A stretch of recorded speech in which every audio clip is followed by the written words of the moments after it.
Hey, beautiful people. How's it going? Okay, so I want to do a Facebook Live on I like to think all of my topics I'm talking about are important. They have deep meaning to me, and it's something I've built up a fair amount of knowledge before I share it, because there is a temptation just to, as soon as you learn something to get excited and to share it, which I've done in the past and I do believe in. But this one I'll share things that I'm actually practicing and learning to do with, I don't know, love, making love, sex, Taoism, solo work, dual cultivation, all that stuff. Fucking awesome. If this can help somebody or remind you, because you probably already know the information, well, my job here is done, isn't it? We all help each other learn, so that's the way to do it. So yeah, I think I'm in a place where I'm gonna. I've known about Taoism and sex and love and solo cultivation, which is basically practicing by yourself, and dual cultivation for a long time. And as I shared in this post this morning, I feel like this work is hard for both men and women because we're conditioned in a way, but I feel it's harder for men in today's society to do these kind of practices because of the way men are built. First of all, we are programmed from a very early on to get addicted, to example, to ejaculation, which is the antithesis of the highest spiritual realms of sexuality and sex that you can do within yourself. It's the antithesis, the opposite. So we're conditioned with ejaculation, thinking ejaculation and orgasm as a guy is the same thing. So I can only speak from the men's side at the moment. From experience, I can speak both sides from logic, but from experience, we're programmed to think that ejaculation and orgasm are the same thing. That most guys, including myself in the past, have thought that they are the same thing. And also, that comes with another issue of how long we are lasting in the bedroom when with our partners, because our nature, even though, yes, I understand we're all the same underneath, I'm aware of this. Oh, nice one, Bro Sage. Well done. That's cool. I'd love to see that. Yes, I understand we're all one and the same, but the truth is that Taoism discovered, and it's just true, we all know this, that guys are easily aroused, and that flame of fire, the yang fire of the guy, is easily aroused, and it easily, if not careful, it can be doused out, bomb, ejaculated very quickly, without training. And the women is the opposite. They take a long time to be aroused, more like water to the boil, and once they're boiled though, and it takes longer to arouse them, they can maintain for a higher frequency. And therefore women often, but still have work to do themselves, can have orgasms much easier than guys. And of course women's orgasms are generally internal, because their clitoris and vagina is an inside thing. Our testicles and penis hang out, and we're just programmed to not last long, to ejaculate. This is a huge topic. I could talk forever. There's a lot of things I'm learning about it, which you guys will know. This ejaculation thing is a conditioning. It's the only thing most guys think they know. It's tied in with how healthy you are, quite frankly, because the slower your resting heart rate, which is tied into your health, and the longer you live, like tortoises live for a long time and they have a very slow heart rate. Animals that don't live as long have a much higher heart rate. Even if we look away from the animal kingdom to humans, basically what I'm saying is the more healthy you are, the longer naturally you're going to last in bed without ejaculating, which is already a good skill. And that's tied into how guys generally, not only are they conditioned to think they need to ejaculate into a woman as part of an act, and it's done, but also they can't last as long, and often they come quickly, not just because of the training aspect, which I'll get to, but also it's tied in with health, because they have their resting heart rate is very high. So the more you work on your health with fasting, sexual energy, and everything that we know, grounding, and even supplements that slow the breath down, the more the breath slows down when you're aroused, because as a guy and a woman, when you're aroused, your heart rate goes up. You can bring yourself back into that nice calm place through focusing on the breath with a very slow heart rate, which is only going to be the base of what your normal heart rate is, if that makes any sense. Because if you're unhealthy, the unhealthy you are, the higher your resting heart rate, the harder it is to get to a lower resting heart rate. Because the key, there's a paradox here. Ejaculation is an increase for guys, arousal for guys. Arousal for guys, yeah, is an increase in, it's like a fight or flight. It's an increase in sympathetic activation, not parasympathetic. sympathetic. And of course, that's why guys ejaculate too early, because they already have a high resting heart rate due to a lack of health, and now this they get sent over the edge with the fight or flight. So that's why it's so important to work on your health outside of these things. Anyway, oh my god, I could talk forever. Careful. Anyway, so look, I'm not saying ejaculation is wrong, but it definitely needs to be infrequently, as the Taoists maintained. Solo cultivation work for guys basically is to what the Taoists practiced or recommended is not a denial of your sexuality. It's an acknowledgement that you guys get aroused. Sexual energy and being aroused, one factor of guys being aroused is your libido will go up, won't it? You know, you're aroused. You know, that's good because that's a creation of sexual energy. And that sexual energy, thus created from an aroused state, in a way, there's nothing wrong with porn. In a way. I mean, yes, there is with modern day porn, but I mean, there's nothing wrong with being aroused by things, by your partner. But the problem is that that sexual energy is aroused in the lingam and then ejaculated out. So it's created in the lingam, and instead of being spread out to the entire body as medicine, it stays in the lingam, and then within a few minutes, it's gone. Poof. And then it's a net loss, you see, because the arousal creates the energy, the medicine, and the quicker you ejaculate, the less chance the body has to send it around the body. That makes any sense. So the longer you last in the bedroom and you ejaculate, you still get some good medicine around the system. I'm not encouraging you to ejaculate every time you get aroused and have sex. I'm just making a point. You'll lose less energy. So that's another reason to do like carezza. So would say like slow sex, you can still ejaculate, but if you do it slowly, that aroused state, you stay in a aroused state for longer. That gives a chance for that sexual energy created in the lingam, in the guy, to spread around the body before it's lost. Because for most guys, if they're ejaculating all the time, every time with their partner, or every couple of days through porn, whichever, there's a creation of sexual energy in the lingam, hardly any, that goes around the body. In a few minutes, bam, boom, whoosh, into the woman, done. And done and done. And then often, mainstream guys will just go to sleep or think, okay, I'm done my work. Crazy. Mad. I mean, this is such a long concept from how I think right now.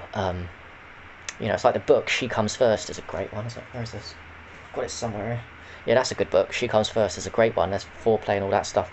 Anyway, solo cultivation work is basically Taoism, an acknowledgement that for guys, it's okay to arouse yourself, play with yourself, with the deal being that you play with yourself to a point and create a tremendous amount of sexual energy with the goal not to release that sexual energy through ejaculation, and therefore there's no net loss or even a little bit of loss. It's the creation of sexual energy through arousing yourself in solo cultivation work, which they claim, and I believe, and many guys that are way better than me and practice this stuff and do multiple orgasms will say, like, you've just got to practice playing with yourself. Yeah, if you want to take the sexual energy medicine seriously, the best way to practice is solo cultivation before dual cultivation. If you have a partner, do them both. Don't just do the dual cultivation stuff, because it's harder with a partner to get class. Because the point of solo cultivation is to practice that feeling, playing with yourself and getting very close, so the semen comes up through the duct and not quite all of it comes out through the penis, the lingam. Now often, if you get close, you're going to get what's called pre-ejaculate, and you're going to feel sensations like it's all going to come. But then the point is to get as close as you can, and then at that point to practice things that are well written about in Mantak Chia's books. You don't have to read books, by the way, to understand this stuff, but it does help, and that's how I learned. At the point where you get close to the point of no return. Look, here's one way of saying it. If 0 is non-aroused for a guy and 10 is ejaculation, ultimately you want to practice solo cultivation to a point where you're at a 9.8 out of 10. And I got that from The Multi-Orgasmic Couple, which is a great Mantak Chia book. I recommend that book, The Multi-Orgasmic Couple. I recommend The Multi-Orgasmic Man. I recommend The Taoist Secrets of Love for Men, Taoist Secrets of Love for Women. Those 4 books. Amazing. Absolutely. They all work synergistically. They all say the same thing but different things. It's amazing. So yeah, you want to get to a point, 0 to 10, you want to get to a 9.8, and that takes practice. Because listen, when you're doing this, what I guess one quick way of saying it's called edging, practicing, whatever edging. You're going to, at the beginning, you're going to get tempted and not know that point where the semen's coming up and it all comes out. In other words, you're going to go past the point of no return, aren't you? You're going to go past that point a few times, or maybe many times on your practice, and sometimes you'll even give in. Yeah, but that's okay. I don't feel good about it, because I'm learning and I'm taking this stuff seriously. For once, I think I'm ready. I've known about it for a long time, and I've dabbled with it, but really, also maybe having a partner. Yeah, I think that's having a partner for me that's into the same stuff and wants the same things. I bought a Taoist Secrets of Love, the female version. She had it before, but her previous partner took it back, so I gave it to her as a present. She also takes it very seriously, so when we're together I can practice. Maybe that's my motivation, but that's not really, it might not be yours. Yours might be you're waiting for a future partner and you want to practice stuff anyway, or you're single and you just want to be the best version of yourself that you can by sending the sexual energy as a guy around your body and ultimately having orgasms inside yourself without a woman. How amazing would that be? Pow! That takes, if you look at it from one angle, the power away from the female, or finding a female, because you don't want to be too desperate. We want to wait for the right moment to come. So that's how you take the power back. You can still orgasm by yourself and all these amazing things. You can. In fact, it's the key foundation. Anyway, so you want to get to a point of 9.8, which takes practice. Because as a guy, we know these feelings when, okay, oh look, it's starting to come. I can feel myself coming. Normal for pre-ejaculate to come. Don't freak out on pre-ejaculate. That's normal. That's not the sign that all of it's gone. That's only, I don't know, right? It's the big stuff, the main load. When that comes out, that's when you've gone past the point of no return. So you keep doing it, and then when you get to a point, so like I said, you want to be at 9.8. So probably at the beginning, you'll be at a 7 arousal. At the beginning, when you practice this, it's best to go much lower than you're near the point of no return and build up slowly. So maybe it's a 7 out of 10. You stop at this point, and then you can practice certain things in books. The ones that are recommended are deep breathing, because that relaxes the body. The fight or flight of arousal is ejaculation. So at that point where you're close, you want to do the opposite, sympathetic relaxation. So how do you relax? Oh, I don't know. I think we know about deep breathing, don't we? So that's one.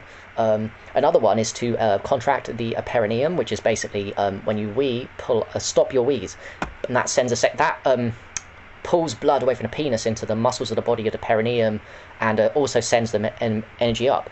But those two are great. But truthfully, when I was practicing these, and I'll just speak for the heart, by the way, I'm going all over the place. Hopefully you'll understand me. I'm talking fast. I'm just doing me. But for me, those two, when I practiced them, and I've only practiced a few weeks, weren't enough for me to get to a point of no return and then calming myself down. In other words, they weren't enough to relax me enough, compared to something that was also mentioned in this books, apart from the main two apparently, which were those which didn't seem to work very well for me. One that did, that was only touched upon very lightly in both these books, is doing breath work as a la Kapalbhati, or a faster form of breath work, like a Wim Hof, a Kapalbhati, one that's, or Bastrika, one that's, because what they were suggesting in the book, the main way I guess, is perineum contractions and abdominal breathing. So you focus on the breath, the gut, and those worked, but they just didn't work very powerfully. They didn't slow my breath down enough. They didn't relax me enough. Now, since last week when I've started doing Kapalbhati as my main weapon to calm myself down after arousing myself and getting points close return, I've found profound relaxation by comparison to the other two. Now that might not speak to you guys, but it speaks to me, and I've got a funny feeling it's going to happen for most guys. This is the issue. It's really hard, this abdominal breathing, it's really hard to get the breath rate very, very slow with abdominal breathing and perineum contractions, in my opinion, versus doing an aggressive breath work, Kapalbhati, which is ironic, because Kapalbhati, when you think you're speeding up the breath, which is forced exhalation, passive inhalation quickly, or as slow as you like, but the quicker the better, like this.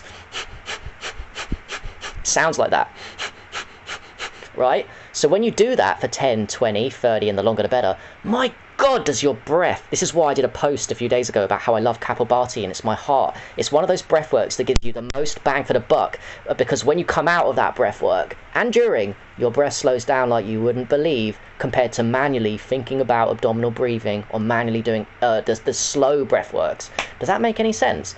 Because that's where I'm getting the results. That's where it's at, in my opinion, for guys, doing something aggressive like Kapalbhati. Because when I come out of Kapalbhati, so I'll get close, I'm practicing getting close to the point of no return each time, and then even just before the point of no return, I'm going into Kapalbhati was around myself. Sometimes I'll stop arousing myself and do the Kapalbhati. As soon as I do Kapalbhati, the focus goes from the sensations in my the orgasm coming up and ready to come out. It just switches to parasympathetic relaxation. I can feel it. I can feel the arousal, and I can feel if I carry on doing this, I'm going to ejaculate. And then as soon as I do the Kapalbhati, there's a flip, and the arousal just disappears. I wouldn't say disappears, it goes down a lot. I love it. So then I'll stop, do Kapalbhati, and the longer I do it, the better. As soon as I come out of the Kapalbhati for 20, 40, 50 seconds, after trying my best to go close to the point of no return, what I'll look at the breath, and the breath goes so fucking slow. It's unreal. Kapalbhati really is a fucking great breath work, and that's the key to the work of solo cultivation. It's ultimately to arouse yourself to a fight or flight point, to get that sexual energy created, and then to have an amazing breath work to really slow the breath down. And that's what Kapalbhati is giving me, so I love it so much. And that way you can really practice the sexual energy medicine. It's so powerful. It's way more easier, and it's easy to do Kapalbhati. You know, it's much easier than me to be, from a guy point of view, of like just doing something because I like to do things, versus like watching my abdominals move up and down. It's just too slow, in my opinion. So that was, for me, my share of the missing link between what they were saying in the books. It wasn't working when I was doing the perineum. By the way, I still don't want to get I don't want to diss abdominal breathing, but that wasn't doing anything for me. I still do the perineum contractions, mind you. I'm interesting stuff. I will talk more about that, but the main emphasis really is to find a breath work that's really going to calm your mind as a guy when you're getting aroused by yourself, and of course that means with a partner. So when you're getting close to the point of ejaculating with your partner, what I found, one of the best ways to switch to deep relaxation is to do Kapalbhati.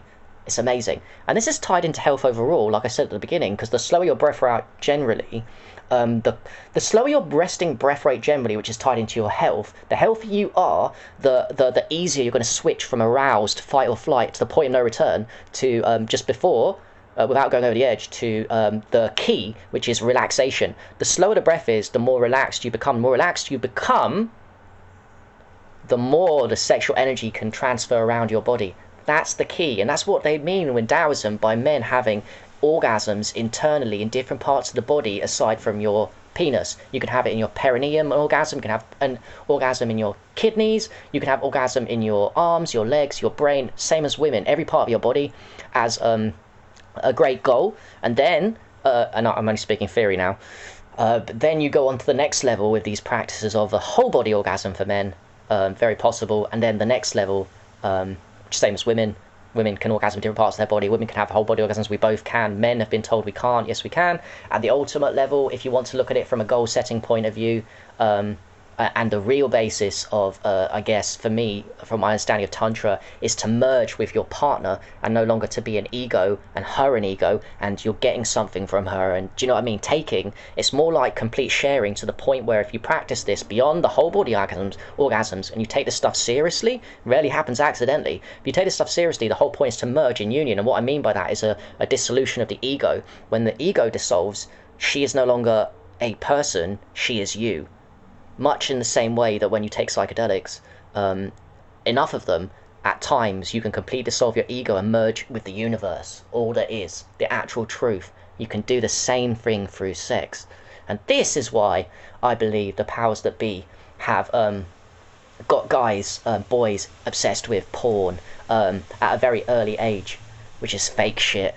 Got us all obsessed with 3-5 minutes taking, in a way, from women, just busting our nut from a basal pleasure. This is why the mainstream has told us that's all a guy can ever expect. The pleasure of 5 seconds contractions in the perineum and you're done. And then the lifelong lethargy that comes from constant ejaculation. This is why they are put in place, because the powers that be know, in my opinion, that this is sex is a very spiritual practice. And it's making love, isn't it? And the highest level of spiritual making love is a dissolution, a separation between you and your partner, and you become one together. Oh, how amazing. You can become one with another person through the practice of Tantra. You know. And yes, I understand Tantra is not about lovemaking, but I love the lovemaking aspect of it, the do stuff, and it's amazing. So yeah, that's my video, and that's all I wanted to say. I've got all over the place. I'm taking this stuff, my solo work, my dual work, mainly my solo work now, but my dual work too. I've come into it at a nice time. I have a partner that's into the same stuff, so yeah, I really want to teach other guys, but it can only come from a place where I'm practicing this stuff and living by example. It can only come from a place where I am able to free the energy in my body so that I can have orgasms in other parts of my body. It all sounds so selfish, but truthfully, it's medicine, as the Taoists would say. Creation of sexual energy is medicine. And then, like I said, it's beyond that. Like, the bliss that lies within the body is self-creation. It's, it's not using external things, it's using your internal energy. By the way, I do love the external too. I'm everything. I'm on some of the most powerful supplements on earth. I love them. That help people with physical health. I'm on some of the most powerful biohacking energy devices. Paid free, but also now sexual energy, because it's amazing, and it's what a goal. I feel like for me, we all come here to grow in every aspect, spiritually, physically, healthily. Do you know what I mean? Emotionally, look at our shadows, triggers, and all that stuff, and this is tied in. To me, Tantra and the Taoism way is what I follow. The Untitled Chapter. There might be other ways out there, like I touched on a bit earlier. Kareza, an ejaculation is not a bad thing, because you'd still save a lot of the sexual energy go around the body before it's eventually lost. Might be even a net gain compared to a normal stuff. But yeah, I find it all fascinating, and I think this is an important video for me to look back on it, because I know finally I'm on the start of something beautiful, and I think I'm just one of those people, when I get obsessed with something and I'm ready for it, and I'm definitely ready now, I start taking it seriously, and I have goals, and ultimately I'm driven by my own, how I feel inside my body. But more than that, if the way I look at it is, if I can do it, plain Jane, plain Harry, rigid left-brained me can do this, then any guy can do it if they take it a little bit seriously and they know the steps, and all I've done is read books and practiced, and I'm trying to figure out the steps A to B to C so that it's easy for guys to do. So yeah, that's it. Alright, love you guys, thank you very much for watching this video. It was all about the Tantra and the sex, and yes, definitely, if you want more information, oh my god, multi-orgasmic couple, amazing. Multi-orgasmic man, amazing. And Tao Secrets of Love man version, Tao Secrets of Love female version. But these, for guys, that's the main one. That's the main one. Really cool. And, the main one of all. Just practice. Practice, practice, practice. Alright, peace.